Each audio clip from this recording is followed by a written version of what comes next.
বিপ্লব ভাই, আপনি মুখ ঢাকতেছেন কেন? এই যে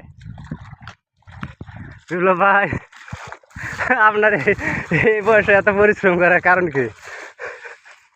আচ্ছা হোক, আপনি মুখ ঢাকে কথা বলেন। আপনার অনুভূতি কি, আপনি যে এই বয়সে এত পরিশ্রম করতেছেন? কাম করে দেশ পাইতেছি না, তুমি ভিডিও মারাইতেছো। যাও যাও, কাম তো করবেন, কামের ফাঁকে ফাঁকে একটু বিনোদন। আপনি এই বয়সে এত পরিশ্রম করতেছেন, দর্শকদের একটু যদি জানাইতেন। পরিশ্রমটা আপনি সারাদিন থেকে এই 4টা করে আডি মোবাইলে কি আপনার সংসার চলবে? বিয়ে শাদী করছেন? পরাম 5-6 বছর যাক। তাই এই বয়সে এত দ্রুত পরিশ্রম করার সিদ্ধান্ত যে নিলেন, 5-6 বছর পরে বিয়ে শাদী করবেন। বিয়ে সাথে করোনাকে মিয়া কইরা লছি। 5-6 বছর পরে বিয়ে শাদী করবেন, তার আগে আপনি যে পরিশ্রম করতেছেন, এভাবে তো আপনার কমর চলবে না।